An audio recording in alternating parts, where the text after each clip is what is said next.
शोषितांचा, वंचितांचा आणि पीडितांचा आवाज म्हणजे बी पीपल न्यूज. आत्ताच सबस्क्राईब करा.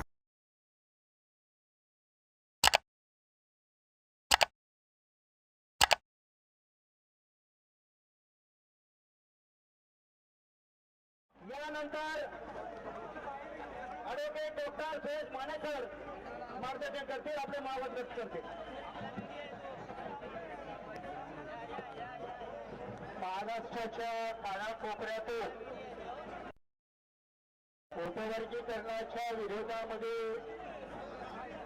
महाराष्ट्रातील 59 जातीचं ऐक्य दाखवण्यासाठी आणि सरकारच्या चुकीच्या निर्णयाचा विरोध करण्यासाठी आपण नागपूरच्या संख्येनं आलेल्या भीमसैनिकांनो एकदा जोरदार टाळ्या आपल्या स्वतःसाठी वाजवा आणि या मोर्चाचे अभिनंदन करा.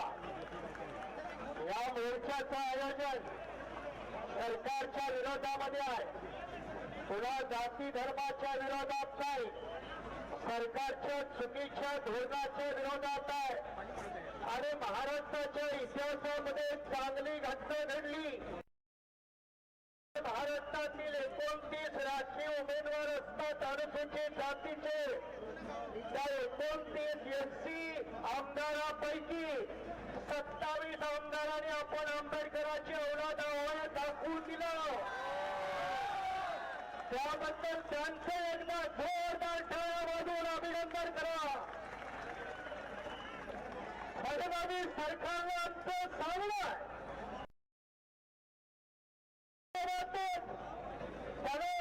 चांगलं की उत्तर प्रदेशमध्ये बीजेपीचं सरकार, उत्तर प्रदेशात बीजेपीचं सरकार आहे. उत्तर प्रदेशने अजून उपवर्गीकरण केलं नाही, उत्तर प्रदेशने अजून वर्गीकरण केलं नाही. मग देवेंद्र फडणवीसाला काय घाई झाली हे उपवर्गीकरण करण्याची? त्यापुढे 27 आमदारांपैकी 2 आमदार या स्टेजवरती सुद्धा आलेले आहेत. त्यांचे आपल्या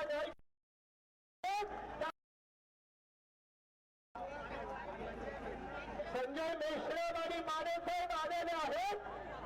नागपूरचे संजय मेश्राम आहेत, त्यांचंही आपण अभिनंदन करू. ज्योती गायकवाड, डॉक्टर ज्योती गायकवाड, वर्षाताई गायकवाडच्या बहीण, यांचं एकदा जोरदार आपण अभिनंदन करूया. खरं म्हणजे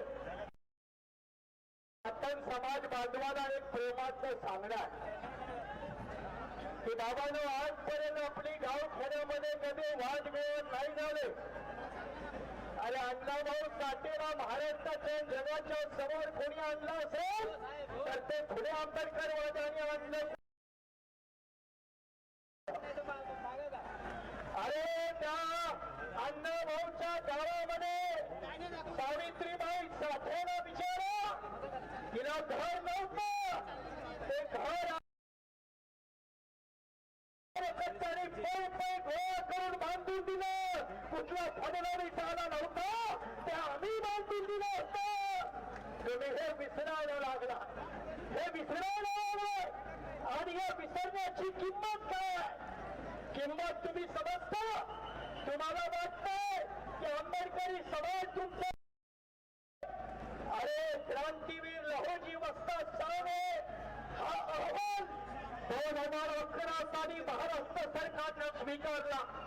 2011 साली स्वीकारला. 80 शिफारशीपैकी 68 शिफारशी देवेंद्र फडणवीसांना सांगणार, बाबा महाराष्ट्रातल्या लोकांनी अजून ब्राह्मणाच्या सोबत मोडीत नाही काढली. तुम्ही सत्तेत बसलाय, तुम्ही मुख्यमंत्री आहात. महाराष्ट्र कुणाचा आणि मुख्यमंत्री कुणाचा हा प्रश्न महाराष्ट्राला विचारायला भाग पाडू नका. आणि हा जर प्रश्न महाराष्ट्राच्या राजकारणात जर उभा राहिला तर देवेंद्र फडणवीस तुम्हाला महाराष्ट्रामधून पळती भूल थोडी होईल याचा थोडा तरी गंभीरपणे विचार करा. आणि म्हणून मागे काही साधलं नाही, काही सबळ पुरावा नाही, आकडेवारी नाही, अहवाल नाही, पण वोट बँकेचं राजकारण करण्यासाठी अनुसूचित जातीचं तोडफोड करा. तर तुमच्या संघाला आम्ही विचारतो, मोहन भागवताला विचारतो, काय मोहन भागवत, तुम्हाला हिंदूच्या एकीकरणाची लय चिंता आहे? सगळा हिंदू एक झाला पाहिजे, सगळा हिंदू एक झाला पाहिजे. अरे मग जातीमध्ये अमाकडे करत हिंदूंचे तुकडे करणारे तुम्ही हिंदूच्या हिताला आहात की तुम्ही हिंदूंच्या विरोधात आहात? हाही आमचा तुम्हाला सवाल आहे. आणि आमच्या दृष्टिकोनातून तुम्ही सगळ्यात जास्त हिंदूच्या विरोधात आहात, तुम्ही सगळ्यात जास्त हिंदूचे नाश करत आहात, हे तुम्हाला आणि ते सांगण्याची ऐपत आंबेडकर यवनादिशिवाय या महाराष्ट्रात दुसऱ्या कुणात नाही. परंतु मला ठणकावून सांगतो, अरे तुम्हाला समरस्ता पाहिजे ना? अरे समरस्ता तुमच्या बापानी जातीमध्ये भांडण होऊन पैदा केली असती. अरे जातीमध्ये दुश्मनी करायचा करता, देश पैदा करता आणि समरस्ताच्या गप्पा मारता.